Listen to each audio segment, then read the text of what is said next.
Mark chapter 9. And he said to them, I tell you the truth, some who are standing here will not taste death before they see the kingdom of God come with power.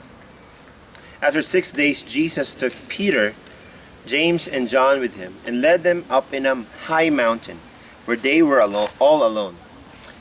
There he was transfigured before them. His clothes became dazzling white, whiter than anyone in the world could bleach them. And there appeared before them Elijah and Moses, who were talking with Jesus. Peter said to Jesus, Rabbi, it is good for us to be here. Let us put up 3 shelters, one for you, one for Moses, and one for Elijah. They did not know what to say. They were so frightened. Then a cloud appeared and enveloped them, and a voice came from the cloud. This is my son, whom I love. Listen to him.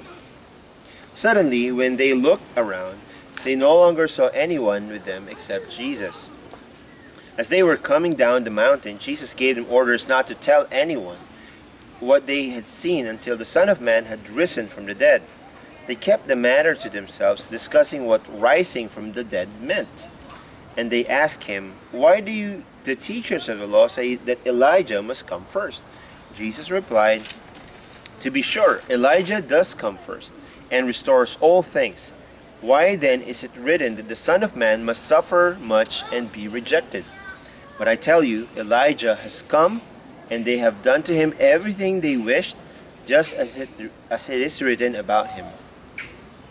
When they came to get to the other disciples, they saw a large crowd around them, and the teachers of the law arguing with them.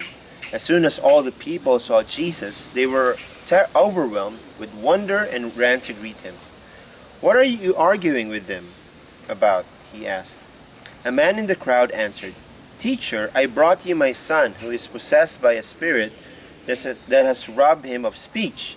Whenever it seizes him, it throws him to the ground.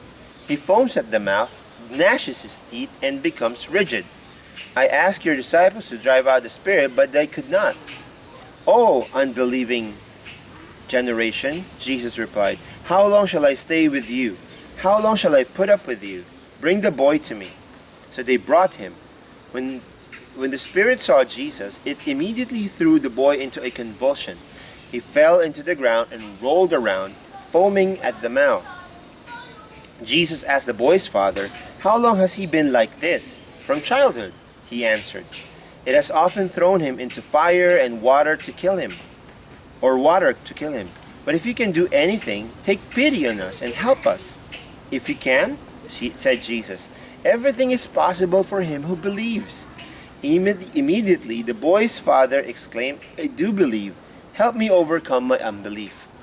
When Jesus saw that a crowd was running to the scene, he rebuked the evil spirit. You deaf and mute spirit, he said, I command you, come out of him and never enter him again. The spirit shrieked, convulsed him violently, and came out. The boy looked so much like a corpse that many said, He's dead. But Jesus took him by the hand and lifted him to his feet, and he stood up. After Jesus had gone indoors, his disciples asked him privately, Why couldn't we drive it out? He replied, This kind can come out only by prayer. They left the place and passed through Galilee. Jesus did not want anyone to know where they were, because he was teaching his disciples.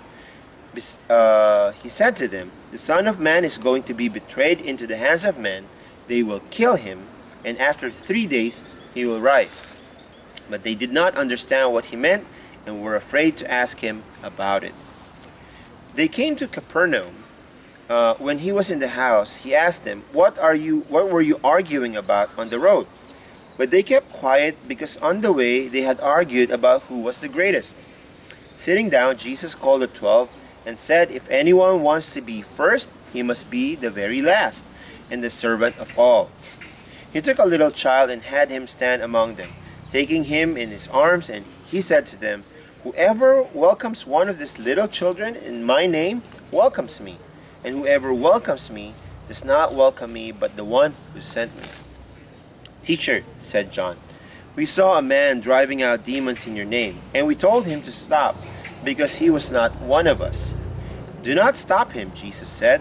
No one who does a miracle in my name can in the next moment say anything bad about me. For whoever is not against us is for us. I tell you the truth. Anyone who gives you a cup of water in my name, because you belong to Christ, will certainly not lose his reward. And if anyone causes one of these little ones who believe in me to sin, it would be better for him to be thrown into the sea with a large millstone tied around his neck. If your hand causes you to sin, cut it off. It is better for you to enter life maimed than with two hands to go into hell, where the fire never goes out. And if your foot causes you to sin, cut it off. It is better for you to enter life crippled than to have 2 feet and be thrown into hell. And if your eye causes you to sin, pluck it out.